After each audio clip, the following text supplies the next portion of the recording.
Hey guys, welcome back to Seller Sessions. Today I bring in Emma Usher. How you doing, Emma? I'm very good, thank you. Good. Do you want to give the audience, as this is your first time on the show, a little bit of background on what you're doing and the background to your company, etc.? Yes, sure. I run an agency called Run Ragged, and we literally are Run Ragged. We basically hook celebrities up with brands, and we do that for product endorsements, for events, for social media campaigns, anything that needs a celebrity, really. And we pride ourselves on profiling the celebrities and getting the right fit. So we work with people from TV, from film, from music, from sport, across all different genres, and find the right fit, the right price for the right campaign. Cool. So probably to give you a bit of backstory here. I know that you know about Amazon and everything else, but you might not know the depths of Amazon as we do as like sellers on Amazon. Yeah, sure. But the common ground that we find with sellers in our community, they'll go to YouTube and they'll do a search and see if they can find anyone who's suitable. Quite a lot of it is manual. There are some, Fame Bit, and there's a few other agencies in the US are out there. I don't know too much about the UK. We haven't covered too much in terms of influencers on the show.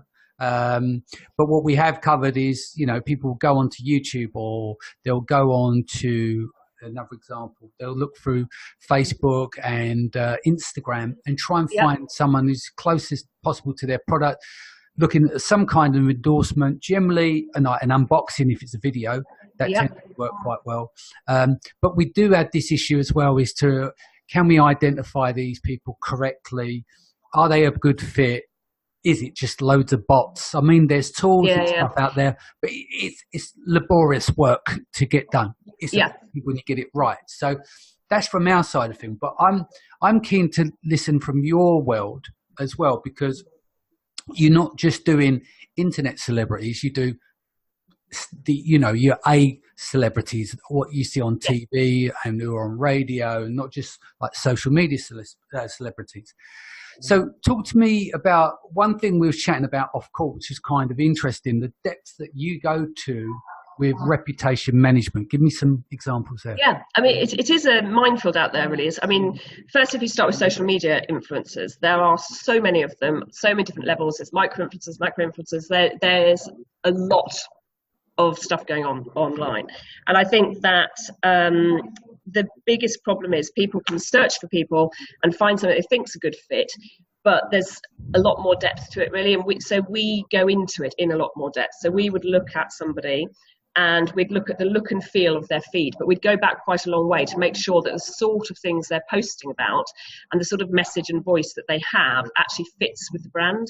And there's nothing on there that's going to cause any issues. There's nothing in there that's going to be damaging to the brand or come back to bite the brand further down the line, because you could think somebody looks great, use them, and then find out later that actually they've done something really bad and it really conflicts with your brand and your brand messaging, and that could come back to be a very sort of damaging relationship.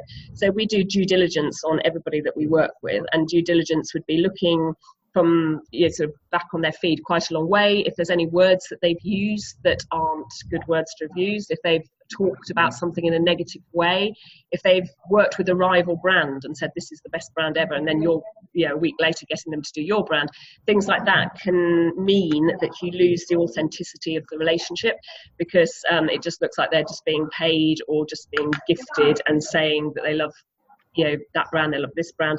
It doesn't actually mean much to their followers. I think that you need to have a relationship with somebody that actually has authenticity, and there's a lot more to a match with somebody than just they look like they could work for my product. There's a lot more about their actual sort of personality and about the voice that they use, and are going into a lot more depth about the fit of that person.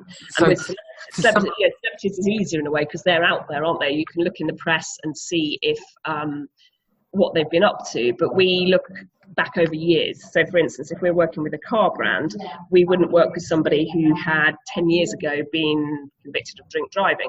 So we go into quite a lot of depth going back over years for brands, because things like that in the press and when it's a celebrity, can really come back to be made So a big deal. would you do that across, like, for instance, I know, it's still a platform that people use, but it's not as popular now. Would you look at stuff like tweets on Twitter, going back 5 or 6 years, just in case, someone's working for a vegan brand and they're pro meat eaters, or something they do that's just completely goes against the morals of the brand? Yeah, absolutely. I mean, we've been working with a big brand who's provided us with a list of words that they don't want anyone to have used ever. So we go on Twitter, we put in those words, and we check every single word to make sure they've never used that word. And we go back over years, because things, when you're dealing with celebrities, a tweet could have happened 10 years ago, and it will be brought to the fore if you start working with them, because somebody will spot it and say, wait a minute, they've said this in the past, and suddenly your brand is caught up in a whole media story that you don't want to be caught up in, really, and it's not a positive thing for a brand. So we do a lot of due diligence on people. Yeah. And I don't know if you can really name celebrities, but we spoke off call regarding tomato sauce. Can we talk about that a bit? Yeah. That's going on to authenticity, really. I think that the thing that's really, really important, sometimes you'll look at a brand and you'll think, why on earth are they working with that person? What a weird sort of fit, what a weird relationship. It doesn't really seem to be genuine. And I think that people are really, really savvy to that. Everyone will sort of look and think that, I don't believe that ad. I don't believe that person actually uses that product. I don't believe what they're saying. And you want them to believe it. You want, if you're going to sell stuff, you need people to really buy into it and think, wow, that person uses that, they like that, they, and believe in the relationship. And I think that gone are the days where you can just write out a big paycheck to somebody and get them to endorse your product or your brand, but people see through it. So you need to look at the authenticity of somebody and whether it's an actual genuine relationship and an organic relationship. So we would look at somebody and say, does that person use products like that? Are they somebody that would fit with the brand because they actually do like, tea? They drink a lot of tea, therefore they'd be great for this tea brand.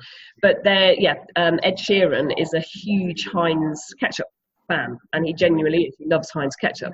And he had an incident in Australia where he'd gone into a restaurant and he'd asked for tomato ketchup, and they had looked at him absolutely horrified because it's a really, really expensive restaurant, and they couldn't believe that he'd asked for tomato sauce. And he was made to feel really embarrassed, and he was felt humiliated by the waiters.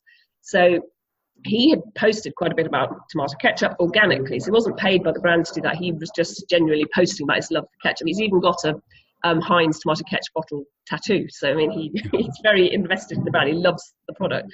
So the brand obviously know that he's a fan because he posts and he talks about it. So we hooked him up with the brand to do the campaign that he's done for them currently. So it's out at the moment. It's a big ad campaign. And it is recounting that story in Australia. So it's about him in a restaurant, and he pulls out a bottle of tomato ketchup. So that relationship, it's not suddenly there, an ad with him with tomato ketchup. If you're a fan of Ed Sheeran, you will know that he's spoken about them on numerous occasions in the past, which makes the whole sort of working relationship now so much more impactful because it is authentic.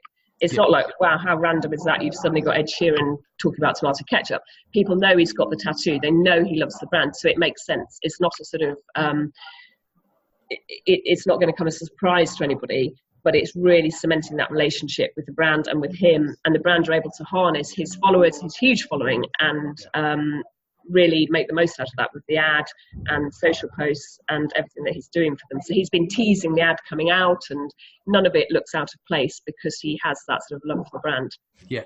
And in terms of, for the benefit of Amazon sellers, not all going to be able to afford like an Ed Sheeran. So this going back to the micros and macro, the micro influencers. Yes. Now there's some good little niches there that you can get involved in, and you was mentioned off call there that depending, if there's only one ambassador in that area, they can leverage their rates up quite high because they're the only fit to go to. Do you want to elaborate more on that?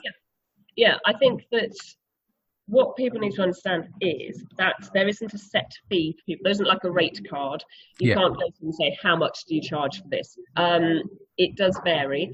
And also, going back to that, the second you say how much to somebody, they will That's the they will really give you a huge fee, where actually they probably don't cost that much at all. So with what I do day in, day out, I know what people cost and what they should cost at any given time, because I work with all sorts of people, from micro-influencers right up to sort of A-list celebrities. So I know what the going rate is, I know what they will and won't do, what sort of products they will endorse, what they won't endorse, what fits with them.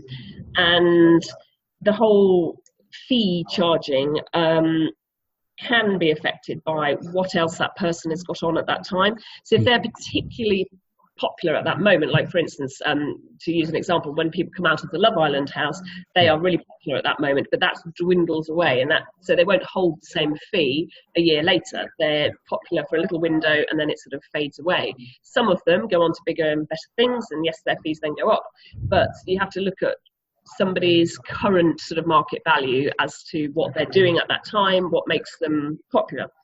But there's also the whole thing about a niche. And if somebody is really, really perfect for your brand, and actually when you sit down with a piece of paper and you write down who else would work for that brand, and you really struggle to think of anybody, think actually that person is so perfect, then their fees will probably go up, because they will realize that as well. They will realize that actually you can't get anybody else to do this. There's nobody as good as me, or your choices are very, very limited.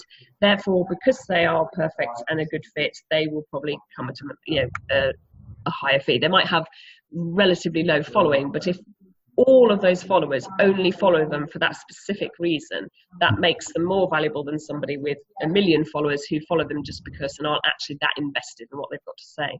Yeah. So even micro-influencers will say 5,000 can be relatively expensive if those 5,000 people are following them for one specific reason. Yeah. Have you seen any campaigns that have been a bit of a disaster, whereby the influencers seemed or should be like very well, like they've got a great audience and everything else, the perception's there, they've been paid well, then suddenly it's crickets? Have you seen any of those kind of experiences unfold? I've seen with social media posts for paid posts. I've seen posts where people have literally just held something up, not looked remotely interested in it, and gone, this is such and such, buy it, it's great. And they don't give any sort of feeling that they actually believe what they're saying, that they care about what they're saying, and they get called out on it because their followers think, what are you doing? This isn't. They see that it's not genuine, and they might have like 1 million followers, but if you read down the side of the comments, a lot of the time you'll get a really good feeling if people are actually vibing. And it's really interesting when you read the comments, because so many times you'll see people with a lot of followers just get absolutely slated for doing painful posts. People going, don't you earn enough money? What on earth are you doing promoting this? And why are you sitting here telling me this? And it's quite negative. Whereas there's a lot of people with the smaller followings, the people are really, really positive because they want to hear what that person's got to say about that product, because they know that person is there to advise them and is genuinely telling them something about a product that they like, use, and people follow them for that reason. So I think I've seen lots of cases with people with big followings that get lots of negative comments for posts. And it wasn't necessarily down to the size of their audience; it's more to show that they were taking the money, they're taking the bag and running. And, there was one of the guys, the actors from Harry Potter, did a post for a detox tea brand. Yeah. So he was sitting there at his table, holding up a packet of a detox tea, and he just doesn't look like somebody that would be using detox tea, and he got absolutely slated. He even made it into the press actually about how bad the post was, because he isn't somebody that would use a detox tea, so people didn't believe that he was actually using it. It was a blatant sort of just holding the packet up, looking like he'd done it very sort of begrudgingly, didn't look sort of remotely interested in the product. It's about the style of the post as well, the actual content. You can tell by looking at a post how organic it is, and if somebody's just holding a packet up and saying, buy this, it's not really very engaging. Whereas if they do a little video of them making the tea and talking about it, or giving a bit more information, then people are going to get more invested in that and think, that's interesting, or I didn't realize that, or tell you a little fact about the product, or seeing them actually using it in shop and doing something else, it just looks far more natural. And I think that natural, organic looking posts have far more impact and far more, you'll get far more uptake from those, definitely. Yeah. So, so with the, like, let's just say we'll go back to the higher end celebrities that can demand more and everything else. Do you have a control over copy, or do you literally go, look, do your thing? Is there a negotiation there? And yeah, that's an interesting one, because you can complete. If you're paying somebody, you can tell them to, this is what we want you to say, and this is how. Because often a brand will have campaign messaging that they need to be in that post, so they'll need them to say certain keywords that are part of their campaign messaging. But I think it's always good to let somebody put their own voice onto it, or say it in their own words, as long as they've got the key messages in there. It's to give them pointers, really, to say, this is the sort of thing we want you to say. You need to mention this word because that's our sort of campaign message, and let them run with it. That's how you get an organic post. If you tell them too much, there's one actually the other day, Brooklyn Beckham for I think it was BMW, but he was going over to do a test on the car. He was going on a test drive, and they'd sent him a paid for post, and he'd literally copied and pasted it and posted it on his feed, and he'd forgotten to take out the instructions. So it listed the brand's, the car brand's instructions, and he'd just copied and pasted it. And he removed it literally 2 minutes later because people spotted it straight away. Go, oh, that's it just looks really cringy and awful. But if you're too direct and say, well, you need to say this, that's what you'll get. You'll get somebody just slapping it up, copying and pasting it. People see straight through it, or notice that the instructions are in there, or something's not quite right. And if it's not said in the voice that they'd normally use, it stands out a mile, because people are really tuned into the sort of comments people make on their feed. And if suddenly somebody else has written it, it's blatantly obvious, really. So it's much better to let somebody put it into their own words, do it how they would normally say it, and just tell them if there's a specific message you need in there, and let them run with it. And you can always have approval before it goes live. You can always say, can I see it before it goes live? So in case there's something on this, actually, that really doesn't work for us for whatever reason, you can sort of work with them on it. But I think it's always good to get them to, be creative with it. Cool, makes sense. So if you were taking on, I don't know, let's just say an Amazon brand, they are in home and kitchen utensils or something. What would be your take on that? How would you address that and, consult on that project? Well, it would depend on how much budget somebody wanted to put into it as to the level of person you could get. And you could either look at getting 10 micro-influencers or one bigger name. I would look at somebody that fits with that sort of thing, somebody that posts in their home a lot, and they have, so it doesn't look out of place to see them at home, see them in their kitchen. You could look at to go for somebody who's a chef. So if you went for Nadia Hussein, obviously she's got her own kitchen range. She is in her kitchen all the time, so she'd be prohibitively expensive, but also it would conflict with the other stuff she's doing with her own range, so she would be very unlikely to do it. So you wouldn't be able to look at people like that. But you could look at people who maybe have been on Celebrity MasterChef and have done stuff and like to do stuff in their kitchen, so they're not only known for that, but they do have a sort of good link to being in the kitchen. And you could I think content is really key, is to get somebody using the products does tend to get better uptake for sales, to get somebody actually using products, talking about it, and then saying, you can get these here, so that there's content for people to watch. So it's not just a static, shot of something that people can actually sort of watch, because a lot of videos tend to get more views and more sort of interaction and engagement. So I think it's good to sometimes do content. We're doing content at the moment for a brand with a big influencer, and we've contracted him for a year. So we release a piece of content once every 2 months, and he'll do a video for them, and he'll use the products, and then he'll sort of do a link. I was going to say that, because one of the reasons why we've done very little amount of content on the podcast with influencers is because a lot of them is just that one shot. So they've got an audience, right? Yeah. And so once they put something out there, you can't go back there week on week like you can do with pay-per-click marketing, for instance. There's a consistency, there's a new run of buyers. And so what you end up doing is you spend the time to find those influencers, and then you can only use them. But I suppose you could use them like every 6 to 8 months when they refresh their audience, they get more coming in. But what's interesting, can you go into, working with them for a year, so there's a longer lead time and time? Yeah, you could do. There are various ways of doing it. makeup brands, for instance, that's an easy one because you've got like with makeup bloggers, you can get them every month to do a new look with creating a new look with different makeups. So you could contract them for a whole year rather, to do something once a month for you where they create a look using your products and the click through to buy. You could do the guy we're working with, that's with a kitchen brand actually, and he makes stuff every 2 months. He'll cook stuff, make stuff, talk about it. And so it's new every 2 months, it's new content. So it makes it different and fresh from that point of view. And it reinforces, because you got to remember when somebody's done a post, it's quite transient, really. It's gone and then people forget about it. Whereas if it pops up again and they're doing something slightly different, people who didn't buy first time round, who maybe missed it, didn't take any notice of it, might start to think, oh, actually, that looks quite good. And it builds people's sort of belief that that person is actually using that product. There's a story behind it, and it unfolds. Yeah. So I think it can work really, really well to have a bank of influencers that you sign up for a 12-month period, and you use them sort of throughout that, maybe 4 times in the year. It might be more than that, depending on how much original content you can think of them to create. But I think that's a really good way for a lot of products actually to work with influencers. Cool. And in terms of the micro influencers, you remember you said at the beginning, like you had the one big celebrity, for instance, or you work with 10 micro influencers. Yes.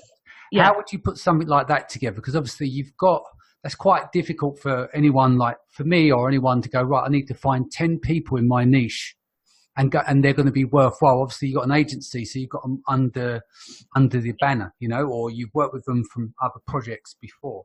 So how does that work in terms of content distribution? How do you kind of, you start with one influence over here, then move to the next one? Do they play off each other? Do they interconnect? Well, one thing you can look at, influencers so we have access to a huge amount of information on people. So we have access to what they like, what they don't like, what sort of look and feel their feed is obvious because anyone can look on that and see it. But there are loads of different ways to categorize people because we get access to their personal insights. So you can go on different, you can pay different agencies to give you their stats, but those are only going off algorithms and aren't actually that accurate.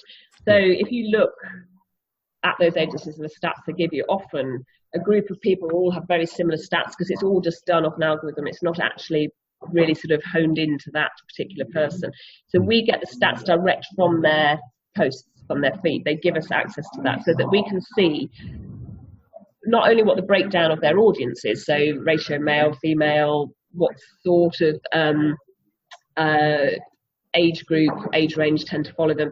We can see what time of day is best for their particular posts to go live. We can see what sort of posts get the best engagement, because it might be that when they do a video post, it gets much higher engagement than when they just do a static post. And all of those sort of things we can look at, so we can work out who the best person is for that brand.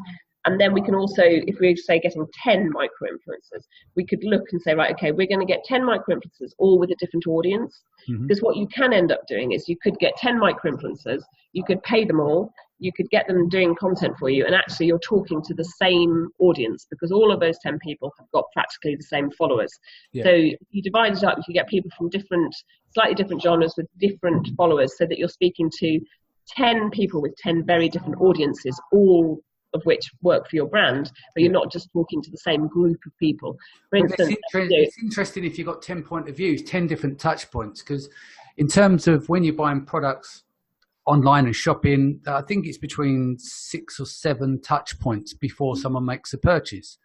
So in some effects, it can be 1, saturation, or 2, if you've got 10 different people, 10 different voices, but the same audience, that's adding more credibility, because more and more people are saying, this is a good product, this is a good product, this is a good product. It creates reinforcement.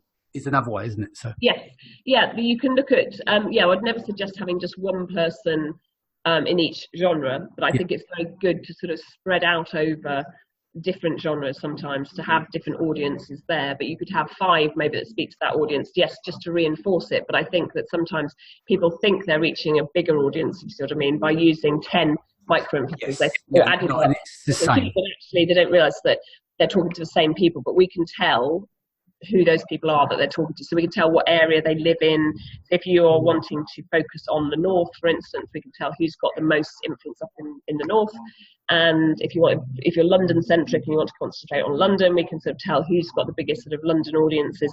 So all of that information, we can really break it down so that we can work out a plan for the brand that works for them. So we can say, right, okay, if your KPIs are you want to reach 1 million people of this age group, mainly male, in this area, we can sort of work that out. So these would be the best people that add up to create that KPI. Yeah, that makes sense. Cool. Is there anything you'd like to add before we go? No, I think that obviously people are all thinking influencers, I should be doing something with influencers. It's a very big topic at the moment, and lots of people are looking at different ways to do it. I think it is a minefield out there. I think a lot of people get burnt. A lot of people are a bit nervous about sort of dipping their toe in the water because it's new to them, but they think they should do it, but they're not quite sure how to go about it or what they should be paying. And I think that a lot of people get ripped off and get charged way too much because they ask how much and they don't really know what they should be paying. So I think it's something that's not going to go away. And I think influencers and celebrities and endorsements for brands are here to stay and are getting bigger and bigger.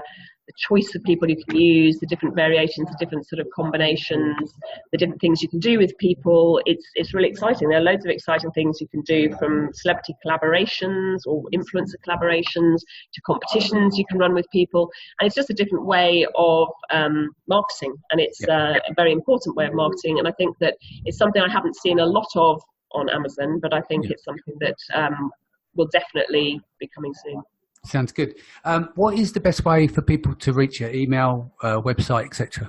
Yeah, my email is emma@runragged.net, and the website is runragged.net. No worries. If this is your first time, don't forget to hit the subscribe button, and I'll see you guys again in the next few days. Take care.